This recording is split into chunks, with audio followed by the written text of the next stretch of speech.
Hello and welcome back to my Pokemon tutorial series, and in today's video, my mic is on, we are hopefully going to be getting our enemies and our health and AP and all that stuff working. But before that, first things that you want to do, some things I noticed that just need fixing that aren't working 100%. So yeah, we need to open up our player base, Professor Oak, our general chat WB, and Blue. Alright, so inside of our player base, we're going to do some cleanup now as well. On our left mouse wheel down and up, we're going to change some things. So let's give ourselves some space and make it look a bit prettier.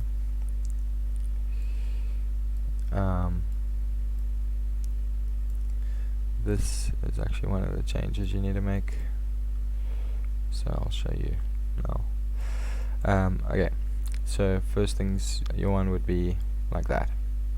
What you want to do is drag off this length and do a minus integer, so you just want a -1 and plug it in like that. So we're always going to be testing for -1 of the length of our Pokemon bag, and then when it is false, we're going to check if the length is equal to 0. If the length is equal to 0, we're going to do nothing, and if it's not equal to 0, then we're going to carry on with our code that we did have to scroll through the Pokemon.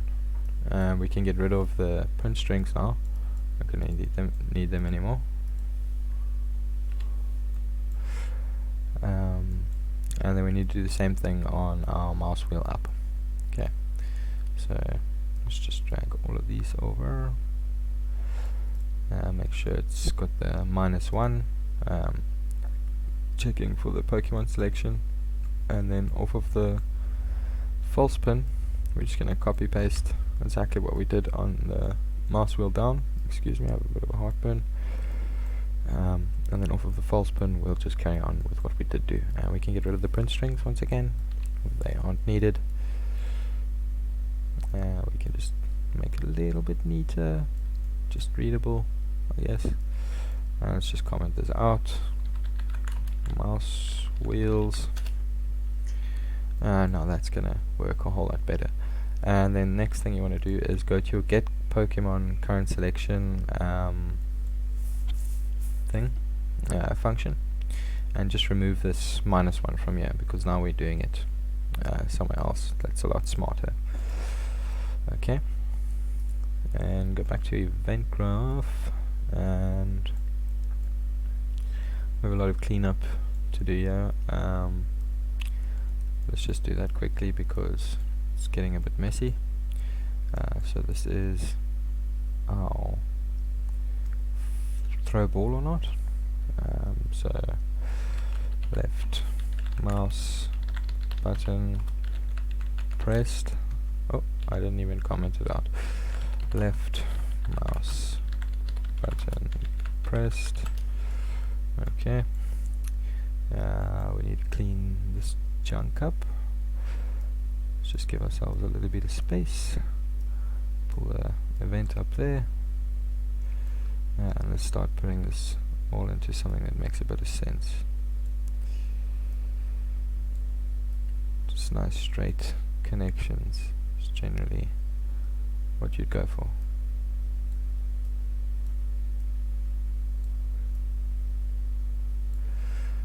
Okay. We'll get to the good stuff now, guys. It's just we're gonna want everything to be readable when we start adapting it further. And I think I'm not going to leave that in the little comment bubble. I'll make a new comment bubble.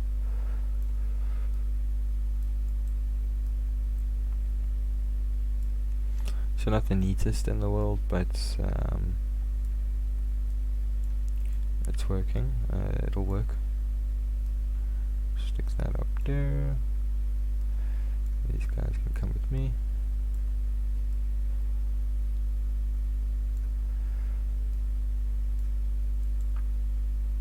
Excuse me. We can put that over there. Over there.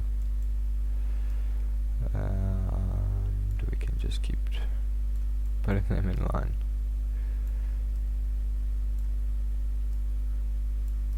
Something neater than what it was. Delete that comment, and this is throw Pokeball event.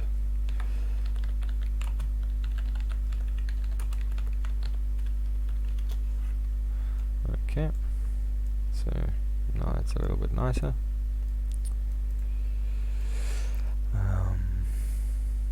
We'll clean up the throw montage later. Let's move on to Oak. We need to change some stuff on Oak.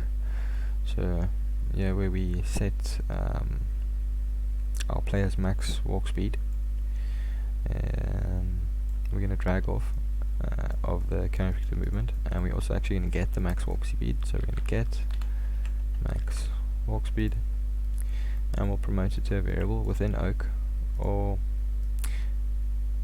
yeah, we'll promote it to a variable within Oak, and we'll call this player's current walk speed, because I wasn't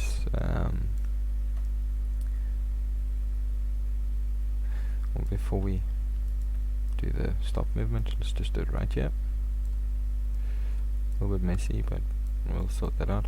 Okay, so now we've got this player's current walk speed. So now on initialize, from our chat WB, we need to add an input. So we're going to add an input of type float. We'll call this player's speed, and we'll just promote it to a variable. And we'll call this player's speed again. Why not? And we'll just plug it in over here. Okay, compile, and then we'll go back to Oak and plug in our player's current walk speed, just like that. Alright, now we've done that. That's set up. Inside of the chat WB, yeah, where we call the change locomotion, we are no longer going to do that. I had a little bit of an experiment there. Anyway, what we're going to do is get the character movement, and then we're going to set max walk speed, and we'll just set it to that variable that we just created, so player's speed. Okay, and that's going to work better. Now, what did I want to do in blue? I can't actually remember, so we'll carry on from here now.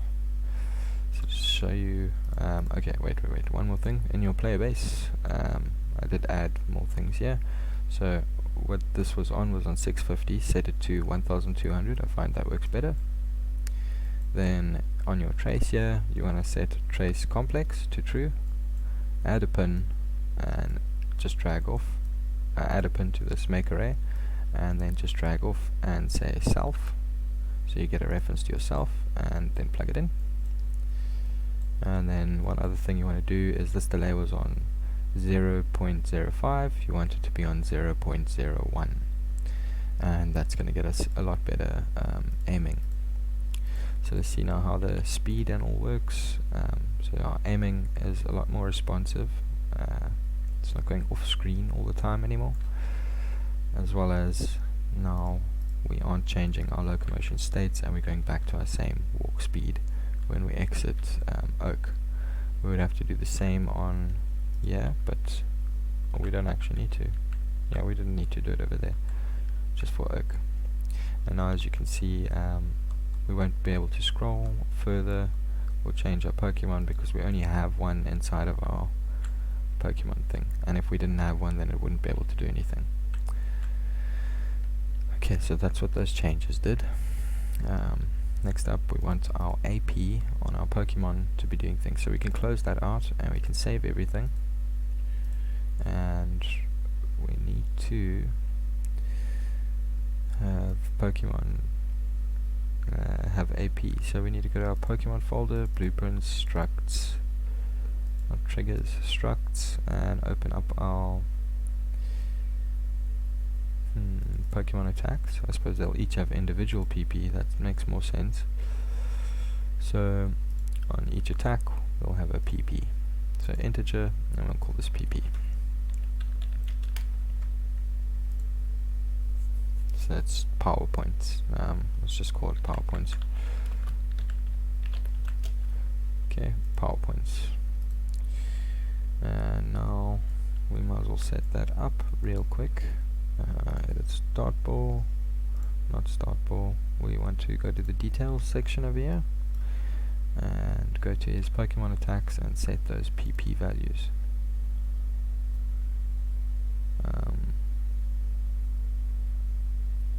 Has not shown up yet, so I don't quite know why. I think I have to save it. Save that one. Save everything. And then let's try this again. So let's go to details and Pokemon info, and there's the PowerPoints. Okay, so I'm not 100% sure how the PP worked. I think I might have to look that up, so we'll leave PP out for now, but for now the variable is there on each attack. Maybe we'll take off PowerPoints per attack, something to that effect. Yeah, I think that's how they do it. I don't exactly remember.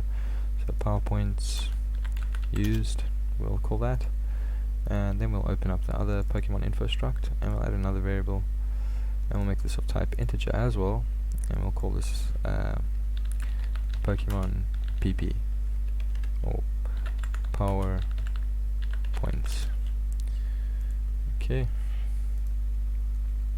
and now all we need to do is get our Pokemon folder, widgets, battle, and go to battle WB, go to the graph, and this fourth attack name, and this one over here we're gonna have to change some things because we want to check that the Pokemon's level is 5 or over to actually be able to use that attack, or he's only going to have 3 attacks. But we'll get there. I'm just double checking exactly what we need to do. Okay, I'm going to close this video off now. We did a whole lot of little fixes. I've got to think about what to do with the PP and getting the health to show and everything during battle. So I'm probably going to do some little graphic stuff things for you guys, put that in, and that'll be in before the end of the day. So this is just a little update, making everything work a little bit better, and we'll carry on in the next video. Okay, thanks for watching. Please like and subscribe.